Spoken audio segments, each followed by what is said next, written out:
We are here to celebrate an anniversary, the anniversary of the Intercultural Cities Network of the Council of Europe. Indeed, we started 10 years ago with a small number of cities that wanted to implement these kind of policies of integration. And in 10 years, from 10 cities, now we have 120 cities present to this conference.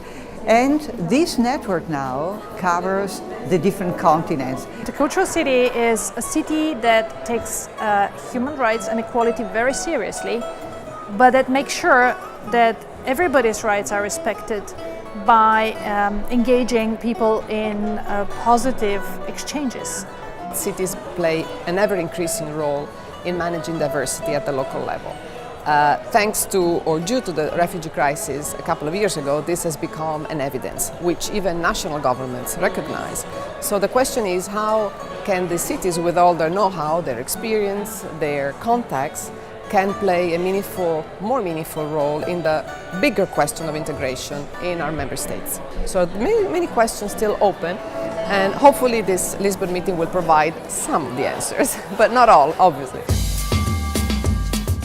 Global cities like Lisbon in the future, they are going to be intercultural, or they are not going to be at all global cities. So the issue is to build open, tolerant, vibrant, safe cities, and cities that have the ability to give everyone, regardless their nationalities or their difference, a place of hope to build their future. Paris a une culture de l'approche multiculturelle, mais c'est vrai qu'aujourd'hui on est confronté à une urgence, celle de l'accueil des migrants et des réfugiés qui sont arrivés nombreux en France mais partout en Europe. Mais nous souhaitons bien, et notre volonté est vraiment non seulement de les accueillir avec dignité, mais aussi de leur permettre de s'intégrer socialement, culturellement, pour pouvoir justement inscrire leur propre histoire dans l'histoire de Paris. Mexico City was the first non-European city that joined the ICC. Being part of the Intercultural Cities Network is very important so that we gain by the experience of others, and we don't have to repeat the errors of others. And you see that a process of cultural recognition of others is not enough. Australia has a population of 24 million people, and 49% were born overseas or have one parent born overseas. So it's a very complex society. There are many different levels of people's identity. And so one of the ways of incorporating all of that is around interculturalism. We have Indigenous people who say that they're not part of the multicultural framework, and we have Australian-born Anglo-Saxon people who don't see themselves as multicultural either. So what we have are two very important groups in Australian culture that consider themselves outside of a multicultural framework. So we want to make sure that there's a place for everyone, and an intercultural framework allows everyone to have a place and encourages everyone to take a role in their community and society to improve that society. Well, Oslo is a diverse city. 1/3 of the people who live in Oslo is from other parts of the world than Norway. I strongly believe that the city that manages diversity will also be the cities that people want to live in the future. Attracts talents, attracts people to research, attracts people to other schools and to the workplaces is extremely important. One of the big challenges for local policymakers is to speak to public opinion. Our research is finding that their local intercultural policies are making people more open to immigrants, but national policies also intervene and can undermine public opinion. So it's really key that local governments speak up in the national integration debates and reframe these often ideological discussions and instead make them about their local realities to build trust and openness among citizens all across the country. When interculturalism started as a program at the Council of Europe, it was more of an intuition, it was a moral imperative, but now it has become a city movement. It has become a concept of policy and practice that shapes how cities act and also shapes people's lives. So this is what we celebrate, the embedding of a moral intuition into practice. And so the book that we published, which is called Intercultural Cities, surprise, surprise, it's a series of city-based case studies about different cities in the ICC network that have developed not just intercultural projects or programs, but a robust intercultural policy framework. So by a framework we mean a series of principles, a series of programs, and a series of projects that in theory are integrated and coherent, and they spread across different services for the city or different departments.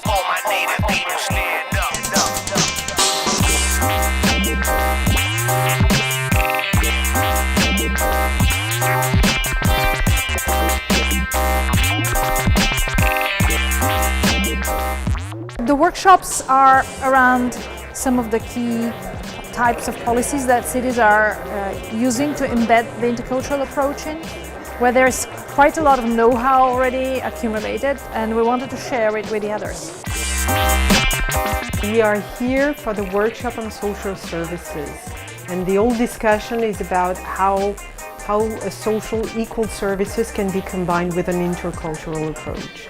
I use a methodology coming from strategic design, and what I'm asking to participants, and this is just a tool, is to map social services, to come up with a map that can visualize what are the main factors, what matters when it comes to social services and diversity. I think the most important thing is actually to look upon diversity as a resource for the city. We are in that term lucky because Stavanger is recognised as the oil and energy capital of Europe, and especially in the Nordic countries where the public are kind of distributing the welfare goods. It's so important that everyone has the same access to the services and that we are customizing the services to the people receiving them. I'm expecting to hear a lot of good examples, and also that we could sum it up and maybe end with some questions, but also maybe good ideas. My name is Ayman Shakura, and I'm a Palestinian that spent the first 10 years of my life living as a refugee in 12 different countries. We finally came to Norway in 1991, and since then I've been fortunate enough to take education and start several of my own businesses. And 2 years ago I got into helping and supporting refugees and well-established businesses to connect so both could become winners of tapping into opportunities and potential for each other to meet, really. Today's workshop was called Diversity Advantage, and that I was part of, and it was looking at the entrepreneurship aspect. So we've had different speakers come and talk about their entrepreneurship programs. We talked about outreach to especially to the migrants. How can we get them involved, because sometimes the idea is good, but one speaker said that it ended up usually being a white, male, educated person social club almost. So how do we break that kind of barriers? We know that successful societies, successful cities of the 21st century will be those that can actually seize the diversity advantage, but there's a big downside if we get them wrong. That's why innovation is so important, for us to look at new possibilities, reframe problems to discover new pathways to a better future.